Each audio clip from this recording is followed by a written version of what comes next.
right, hello everyone, and welcome to the final breakout session of today. Hopefully you enjoyed a delicious lunch and the keynote sessions that just took place. Please remember to complete the session survey form. Those will be in your app upon the conclusion of today's session, and once again, if you fill out 6 or more, you'll be eligible to collect additional swag in the expo hall. And more importantly and more excitingly, tonight we have the special evening planned at the Smithsonian National Museum of the American Indian. We will gather and celebrate with the community and peers while enjoying private access to explore the multifaceted cultural and educational museum, so please don't miss out. There will be drinks and food provided. Shuttle service will also be provided and will depart from the hotel at the L Street entrance to the right of the front desk near the gift shop, beginning at 6:15 p.m., and there will be returning shuttles running on loop throughout the entire night, so you can come back at your convenience as well. Lastly, my name is Chris, and my peer Matt in the back. The two of us, at the end of the session, time permitting for the Q&A, we'll run around with mics as you raise your hand, so just be on the lookout for us. And with that, I will hand things over to Chris and Paul from Cado Security to introduce themselves. Thank you. Thank you, gentlemen. That is your clickety-clacker. Am I clicky-clicky? Good. Good afternoon, everybody, and thank you for coming. Before we really kind of introduce ourselves, we really want to jump straight into it and talk a little bit about why we're here and give you a quick example as to why what we're talking about today is important. So about a year ago, ourselves and others detected a particular threat campaign, Legion. And Legion was kind of fairly multifaceted. It was a credential harvester and hack tool that was really done for creating spam, really. And it was sold via Telegram. And it was fairly multifaceted in the sense that it would look for vulnerable mail servers. It would execute remote code. It would exploit vulnerable versions of Apache, vulnerable packages on the on the content management system. It'd reach out to Showdown to understand what it was going to do from a target perspective, and then it would abuse various AWS services, including the simple email service. And although this was kind of very spam-based, a lot of the techniques that they were using could very much be used to do things much, much more nefarious in nature. And another interesting part of this is that investigating this required data from a lot of different levels. It required a lot more cunning than we're used to seeing with attacks that happen on cloud infrastructure. And quite frankly, if you were just relying on your cloud provider logs, then you really wouldn't get anywhere in investigating and understanding what was going on in this particular situation. So that's really why we're here, and what we want to talk to you today is about some of the tools that are at your disposal, some of which are very well documented, others not quite so well documented, about ways to be able to understand the full scope and the full root cause of what might be happening with these different types of incident. So as far as who we are, Chris, do you want to introduce yourself? Yeah, why not? Great to meet everyone. My name is Chris Doman, co-founder of a company called Cado Security. For this, I built a tool called Threat Crowd you might have used if you do threat intel, worked on the Alien Vault Open Threat Exchange, a couple of other things. Cool. And I'm Paul. I'm VP of Products at Chris's company. I've been doing security for too long, quite frankly. I think everyone will agree that. And I'm definitely the less interesting of the two people on stage right now. But if you co-present, you get a free ticket. So I think I've already earned that. That's not why you're here. Oh, this presentation will show very clearly that's why I'm here. Anywho, so what we want to do is, first of all, kind of dispel some of the myths around what cloud forensics is, isn't, and should be. And we'll also talk a little bit about what the cloud service providers, what tool sets they actually have available, but aren't necessarily particularly well documented or certainly not particularly well publicized. I don't think there's any malice of forethought here on their part, but there are some really cool things that you can do to understand what's going on within your systems. And we'll finish off with some cool examples of different things that we've seen out there and how different techniques might be leveraged in different situations to understand what's going on. So here's a meme that Florian Roth put out there. And really, I think he was talking about was in the physical world, in the on-premises world, we have a whole slew of techniques and tools available to us to image systems, to understand systems, to be able to analyze systems. Yet in the cloud, quite often, we've relied very much on those service provider logs. And we believe that cloud forensics goes a lot wider than that. Because if you're just defining cloud forensics like on the right-hand side of the screen, looking at the control plane, just looking at the forensics of the cloud provider control plane, then, hey, those cloud provider logs might be enough. But we think it's much wider than that. It's about understanding the hosts that are running in those cloud environments. It's about understanding the logs of the systems and the applications that are sitting on top of those hosts that are running in the cloud. It's about understanding the intercommunication between different parts of the application in the cloud. And if you look at the Webster definition, and we kind of doctored this definition up a little, because forensics in the Webster says the application of scientific knowledge to legal problems.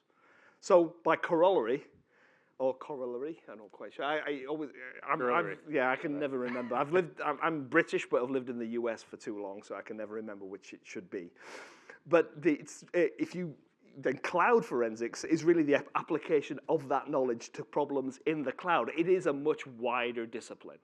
And some of the examples that we'll show you and go through will talk about why you need to be thinking a lot wider than just those cloud provider logs. Okay?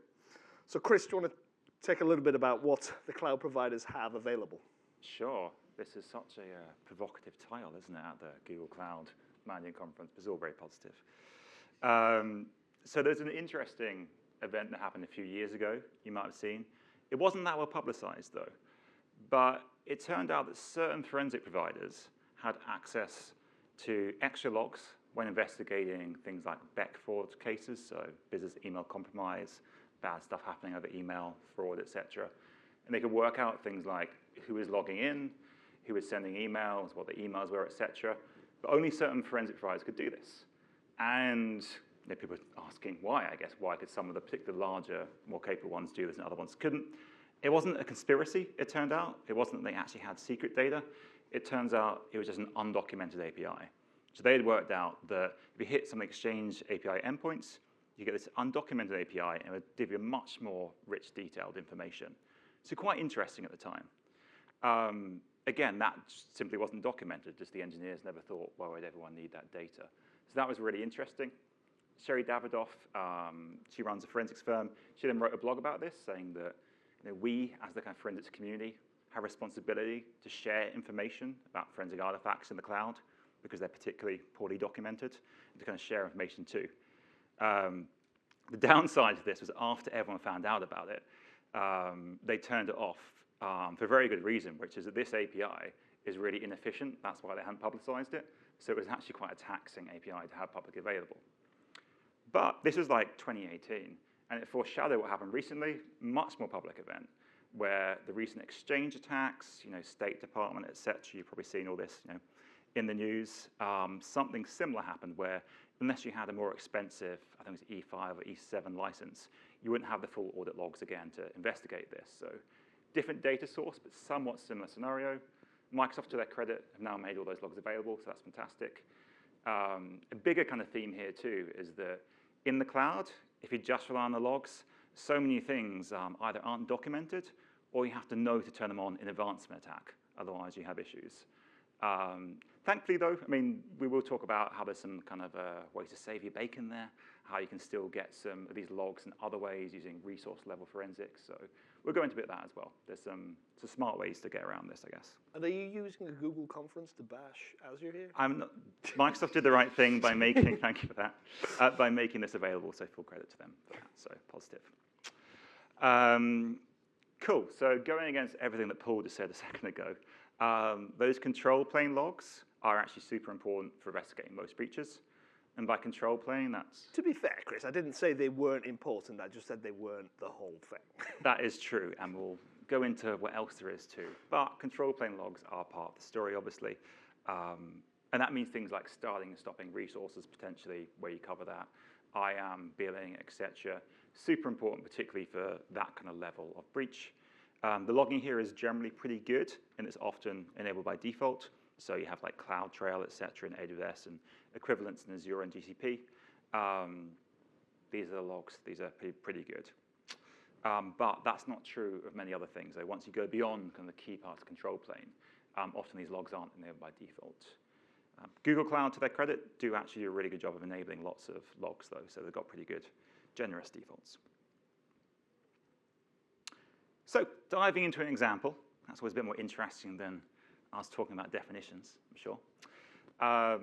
This is an example of a breach in the cloud, and then we'll talk about how you might want to respond to this.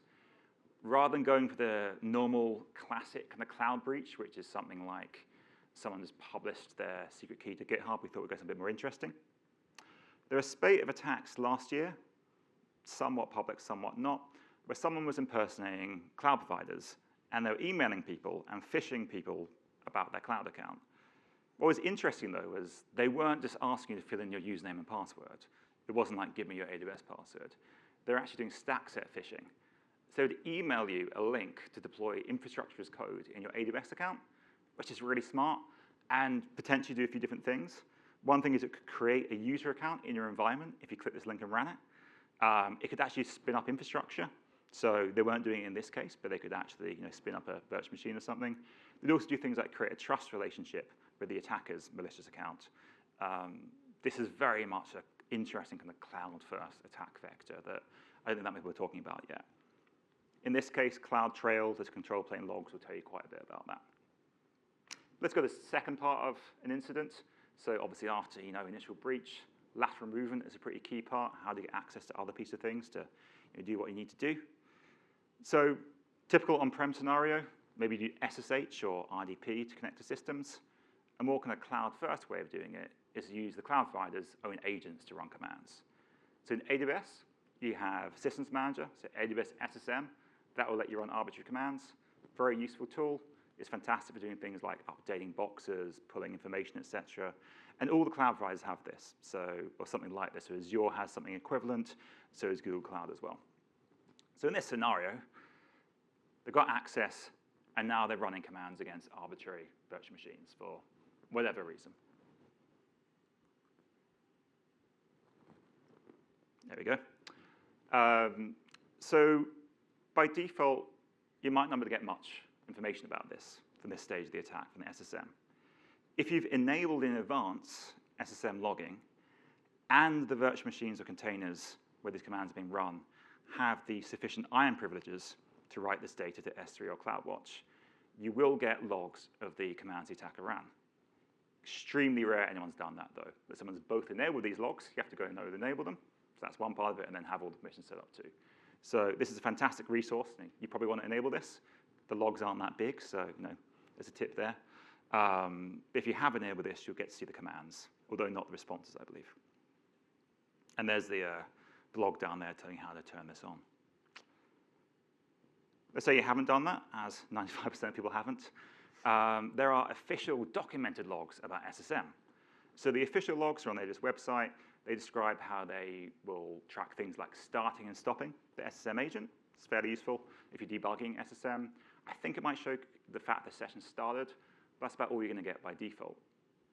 It turns out there's an unofficial log, kind of going back to what we were talking about before, called IPC temp file. Al in our forensics team found this, so full credit to him. We have a team of forensics cloud people that find this kind of stuff. It's called IPC temp file, And it's on both Linux and Windows systems. And it's fantastic. This will tell you the commands the attackers ran. It'll also tell you the response too. So if you're running like ls, it'll show you the contents of the, whatever the attacker saw too. So fantastic, undocumented log. Google Cloud, there's a data access log for equivalent kind of functionality. If people are doing a G-Cloud compute and running commands, you should enable that. Just use the way the agent works. We haven't seen something like IPT temp file. If you Google Cloud, do enable the data access log there. Azure, interestingly, really similar situation to AWS, actually.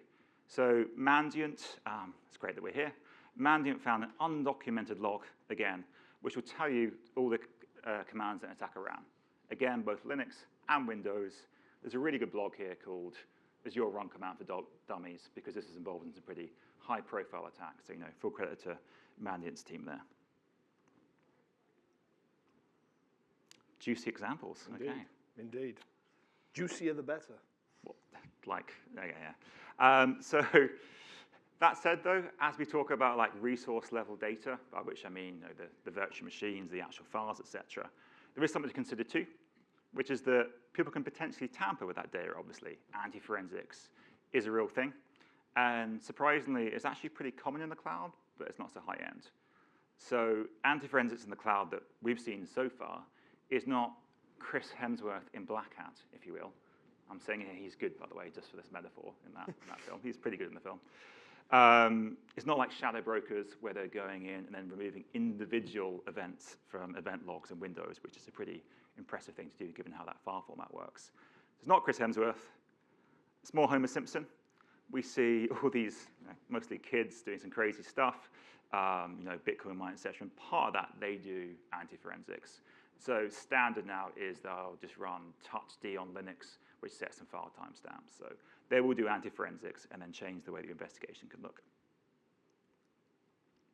So for example, Watchdog, they're a crew. They do a few different things.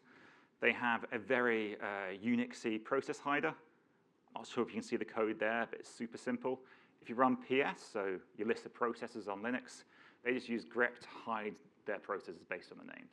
Super, super simple, but it works for them. The other funny thing they do, as you can see at the bottom right there, is on Linux, dot means the current directory, dot dot means the parent directory. They put their malware in a folder called dot dot dot, which is smart and stupid at the same time, I guess. I mean, it will delay your investigation potentially.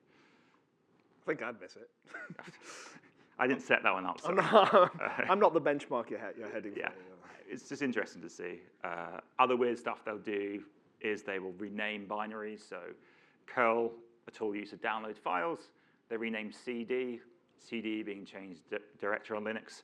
So if you're looking at the bash history, so a log of all the commands that someone's run there, you'll see like change directory to malware.com, which is stupid and smart at the same time. Yeah, but whereas kind of what they're doing here is fairly cack-handed. Like what we talked a little bit about earlier. The similar techniques, if you were to do this more effectively, could have some fairly wide-ranging effects, and you really would have to know exactly what that executable looked like if you were to really understand what went on. You can't just look at the bash history anymore. You need the binary, you need to confirm it, get all the data, which is definitely another theme too, right? Get as much data as you can to actually confirm the real truth. Yeah, CoinStomp, another crew. Again, use touch command just to kind of do some anti-forensics there. You can see, if you can see on the screenshot here, that it will change the modified and access time, but not created. So, somewhat effective. Yeah, what that screenshot at the bottom, where did that come from, Chris? There's a tool out there that will help. So I guess the point is that sometimes you can't find the root cause without having the files themselves. That's kind of part of the story here that we're trying to go through.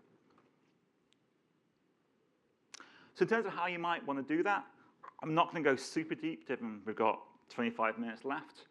But if in AWS, definitely get the actual disk, get the volume if you can, so that you have all the files, all the logs. That will really, really help.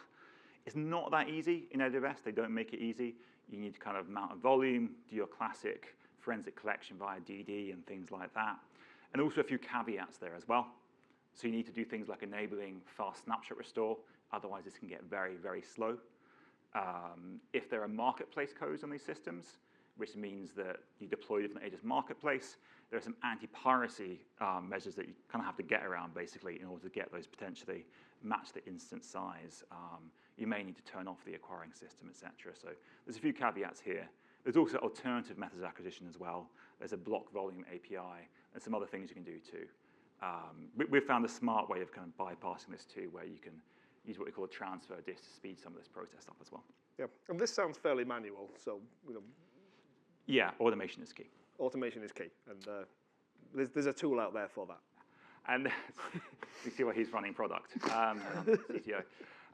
So Somebody paid for our effort there, Chris. That is it's good to be here. Other options too, you can use SSM, so the same AWS agent we were talking about before with the logs. You can use that to pull files too from a triage capture. And then obviously potentially other ways you can forward that data to. But you do need to get this data from the resources, not just the cloud provider. In Azure, they make it a bit easier in that you can just click and download, which is really, really nice. So you can straight and download in a VHD format, disk image, get all the data that way. We found that we have to wrap that in a bunch of retries.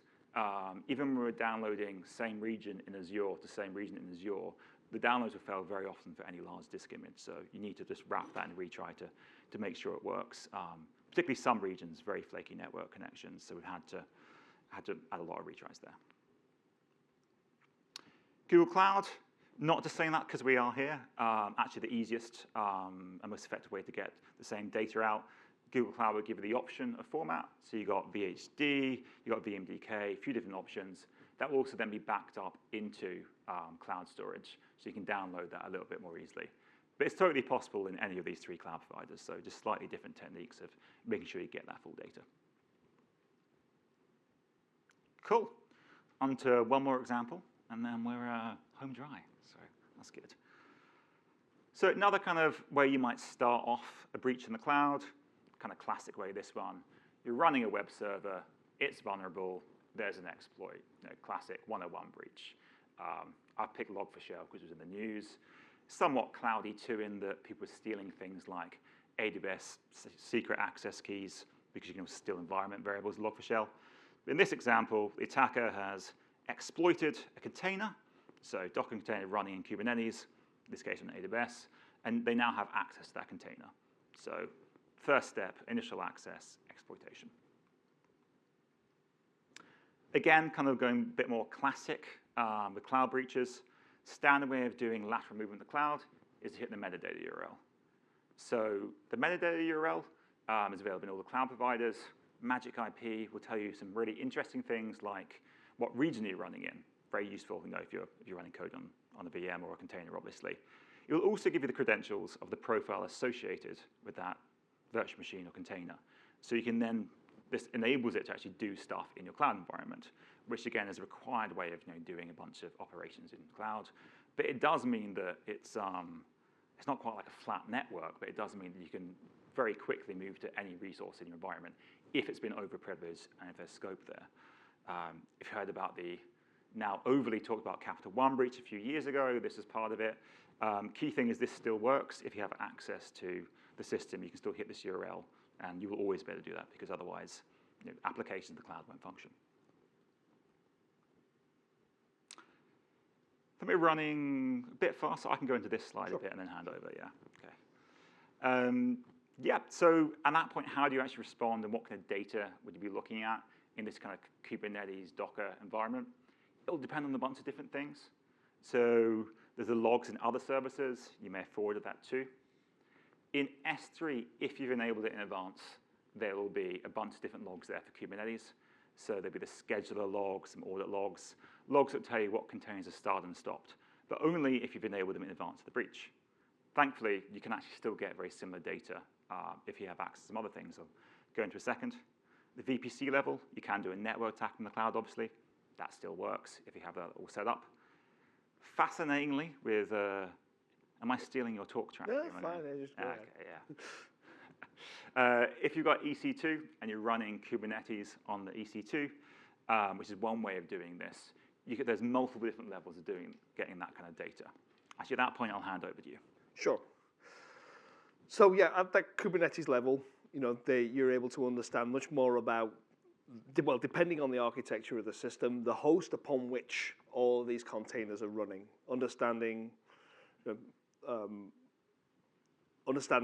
what's been spun up, what's been spun down, understanding what's running at the time, what files are open at the time. We'll talk a little bit more about the Docker file system in a few minutes, but the overlay file system can give you a huge amount of data, understanding what's going on. And then within the containers themselves, you start to then, the OS logs for the container that's actually running within the system, the files that are associated with the file system itself, the artifacts that any of the malware that might exist within that system at the time of capture, plus volatile data around what's running, what network connections are open, what files are open actually on that container itself. And as you can see here, there's a lot of things in here that just aren't logs. It goes a lot more beyond that. We need to understand what are the files, what is the state of the system at any given time. And all of these things are available. It just takes a lot of time, effort, and preparation, and knowledge of the system itself in order to be able to understand what to get and when for what purpose. So really to get that,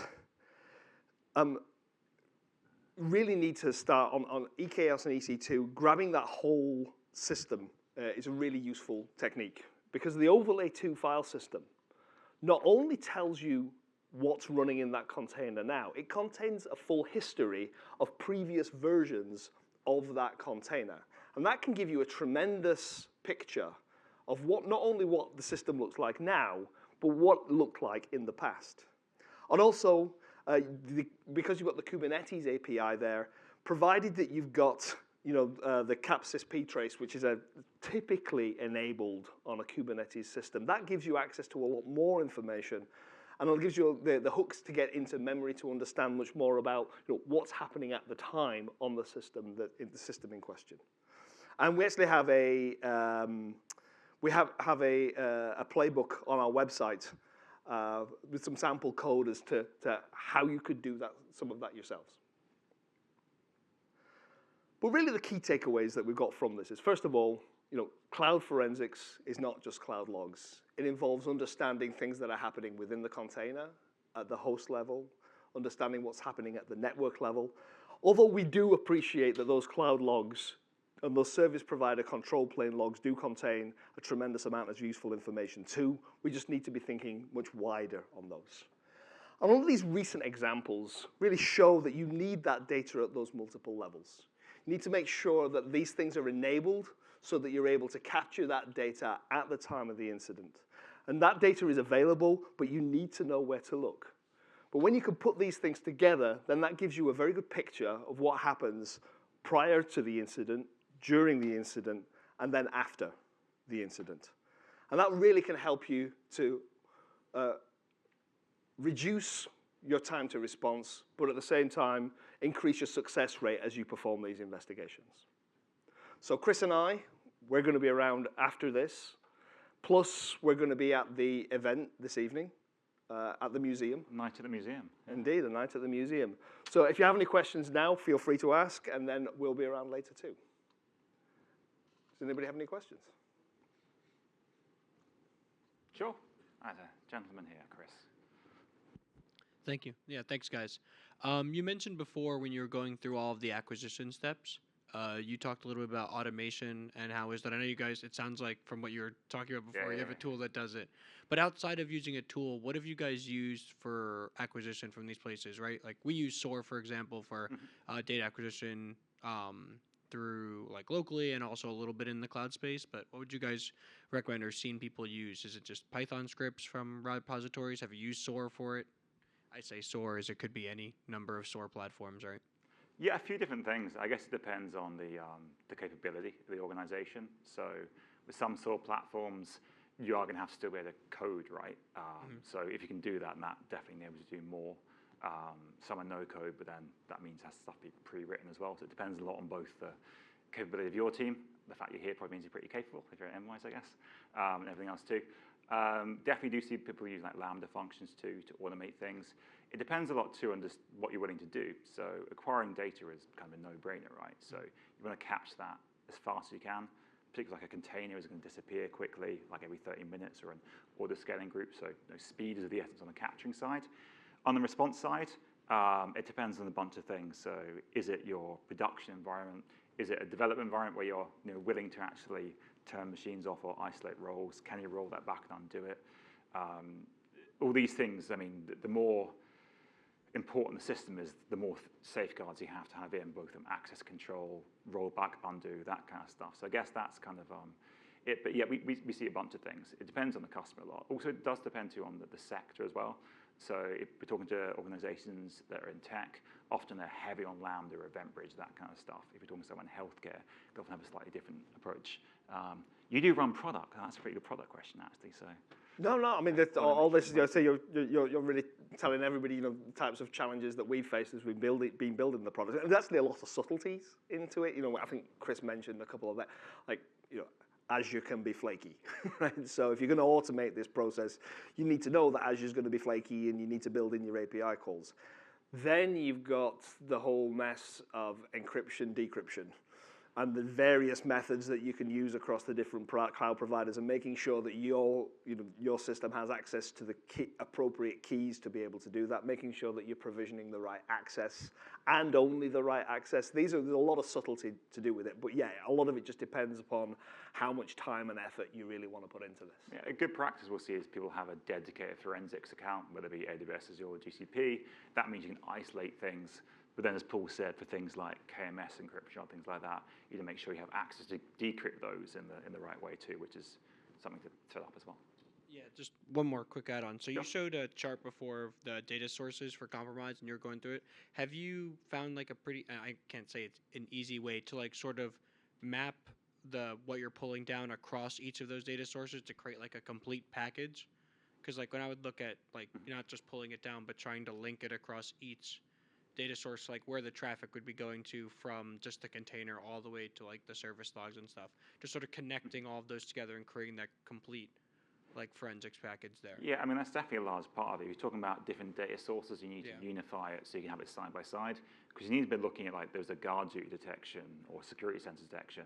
And then these things are happening on the disk afterwards. And you need to be able to see side by side because you won't have the full story otherwise, I guess, without having those. So that's the classic kind of data unification, centralization, search, retrieval problem. It's a fun one, though. It's a fun problem, but it's definitely a problem. Thank you.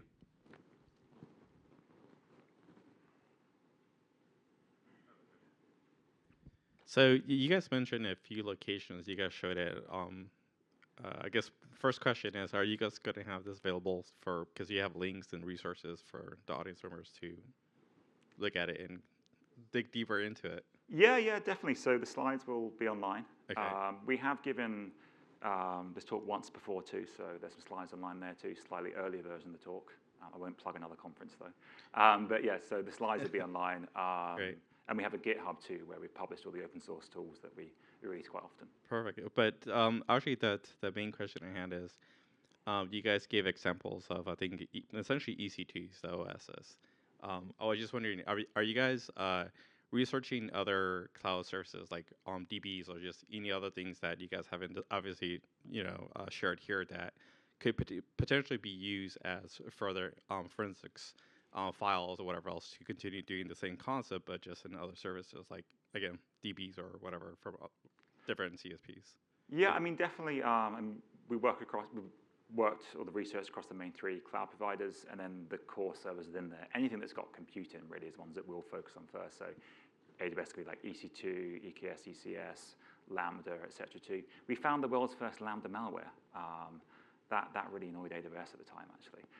But it was a really interesting kind of case study. So we just go through the services bit by bit and then kind of find it. I mean, by services, do you mean like each particular like cloud service like that? I think you kind of like mentioned the Lambda, so I was just curious, like which other ones are you guys currently working on right now? And if you have a roadmap of like a future date when you guys are going to be sharing that investigation of those results to the public? Yeah, I mean, I think for us, like, it has to be equivalent across the three cloud providers.